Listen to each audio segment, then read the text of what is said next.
Hey y'all, Jessica from Pretty Prints and Paper, and today I am going to review these chalk markers that I got from Chalkola.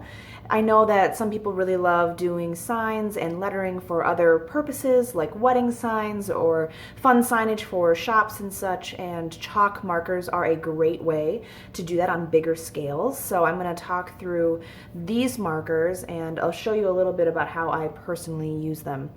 I have two packs here. One is a 15 millimeter tip, which I'll show you in a second, and then these ones are 6 millimeter tips. These ones are a pack of 16 where you get a set of 10 chalk markers. These are the sizes that you're typically used to seeing in stores, and then they have a set of really thin metallic markers, which I'll show you as well. The thing about chalk markers is that you want to use them on non-porous surfaces. So that means that they work best when it is just a straight up surface. Things like plastic, windows, glass, straight up chalkboards. I know that a lot of folks now use chalkboard paint, but what I have found with chalk markers, since it's in ink, it will soak into the pores in the paint. So that's why it's really difficult to get the paint off, and you have to basically repaint it because there are little holes in the paint that soak up the ink. All right, so right away you are seeing that these markers, the 15 millimeter, are gigantic, huge. So when you get a new one, you open it up and it's white here, and you shake it up. I'll just shake it out over here so you don't have to see that or hear that, but you want to shake up the ink so that it gets to be all single consistency, and then you're going to push down on the tip just to let the ink soak into the porous tip here.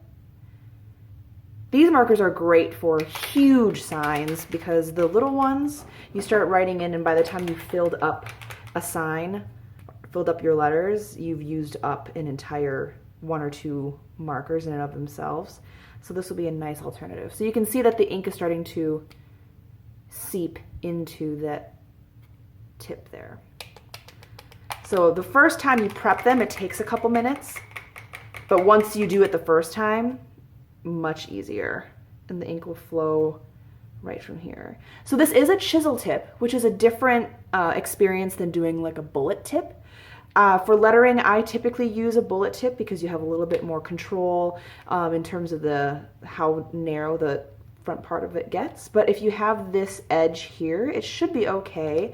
That's probably the only real downside that I see to this particular chisel piece, which is why I end up using some of the smaller ones as well.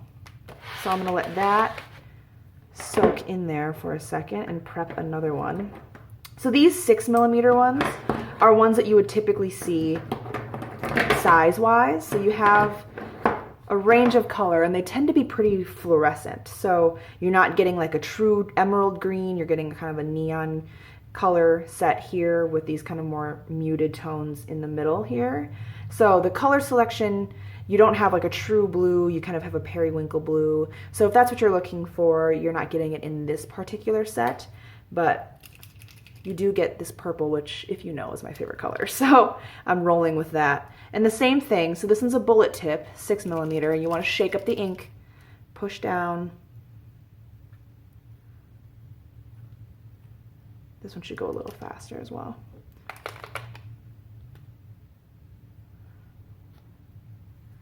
I wish I had a board to show you guys this particular project. I have a big sign that I want to cover in chalk paint and then be able to letter something on it. Haven't figured out what yet. It's so permanent. I always feel like I gotta pick something really, really good for it to stay on there.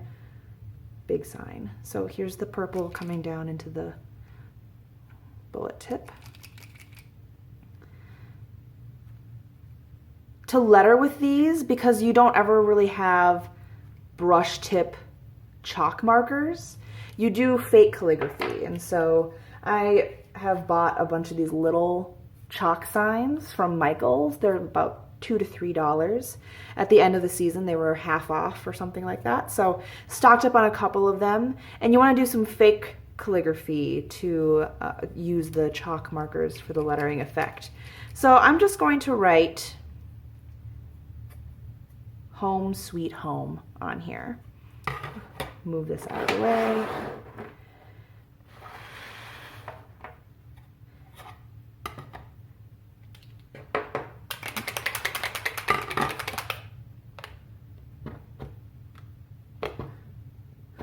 You can see this, the big ones take quite a while for it to soak up. It hasn't even gotten to this middle part. To start, you might want to take a pencil and then jot something down till you can see the spacing on this. That's up to you. I'm just going to freehand it and see what happens. But all you need to know really is some cursive, or you can even just connect letters together. It doesn't have to be super fancy script. You're going to just thicken the downstrokes. So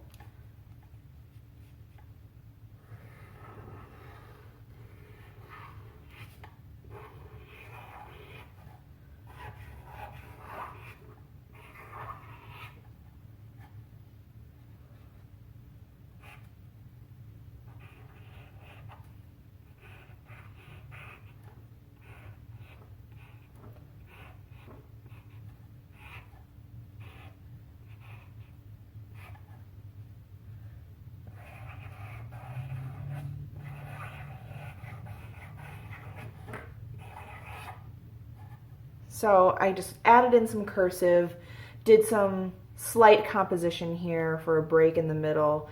I had this kind of offset here when there was some space, so I offset home on the bottom here just a little bit. I'd probably adjust it a little bit if I was to do it again in pencil, but now is where you kind of add in your thick downstrokes to create the calligraphy look.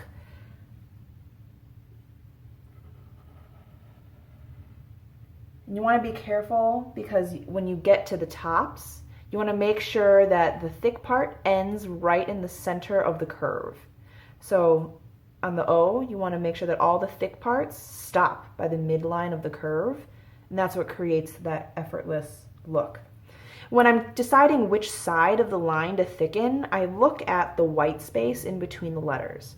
So because there seems to be less space in between these downstrokes, I'm going to thicken on the inside of this H. And then because this is narrow in here on the O, I'm going to thicken on the outside. Always trying to stop between this midline here. Now there's a little bit more space here than there is here, so I'm going to thicken on this side of the M. Oops. That's the other thing too about chalk markers, is because it's ink and it's drying, you want to make sure that you don't go over a dry part because it'll pull on that. There's more space on this side than this side, so I'm going to thicken this way. And then every once in a while, you'll use up whatever ink is on this tip, and so you want to push down again to get more ink flowing out.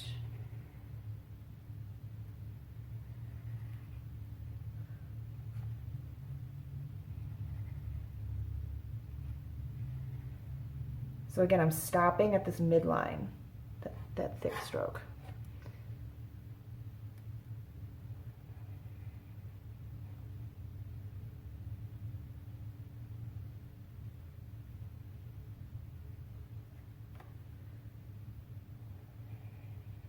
Sometimes people will prep the chalkboard by rubbing chalk on it, like the dry chalk, and then cleaning that off, or they'll also use the dryer sheet to get the static. I don't do that as much with the liquid chalk markers because I don't think it's made a huge difference for me, but you'll have to ask some of those experts. I'm just doing this for fun. I'm liking how vibrant this is.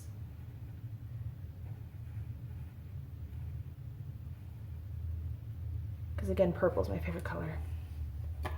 So that's how this purple turned out here, which is kind of fun.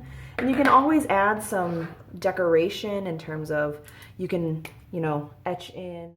It looks like I lost a little bit of video, but what I had said was that you could add some shading and etching with the other color paint markers. I do a video from Don Nicole's website that talks about the different ways that you can shade your writing. So you can go ahead and add some personal flair for that. And I was looking at the metallic markers. They are straight up markers that you don't need to shake them or prep them or anything. And they are pretty vibrant in terms of the gold and the silver colors. And I just added that to the edge of my sign pretty quickly. And the best part about these markers is that if you mess up, all you really need is a wet paper towel. And I sometimes use a Q-tip to get the neat little edges off and neaten up the shading and the coloring on it. But the metallic markers are pretty fun and add a little bit of flair. You can see the swatches though that not all of them have the same coloring, so watch out for that. So that's what I have for you today. These are available online on Amazon.com or on Chalkola.com, and I'm really digging the vibrancy and the flow of this ink. I have to swatch some of the other colors just so you can see how they show up on the black, so I'll do that and post it in my blog post. You can see that later. But there's going to be a special discount, 15% off all these markers, thanks to those folks. And I will put that down in the description bar below and on my blog post so that you can snag some of these if you want to experiment with chalk paint and chalk markers. But that's all I got for you today. I will see if I can come up with another tutorial for you with these next time. But if you like it, go ahead and like it, thumbs up, subscribe, share, whatever. I just hope that you enjoy it. If you have other questions, please leave them down below, but I will see you in my next video. Bye.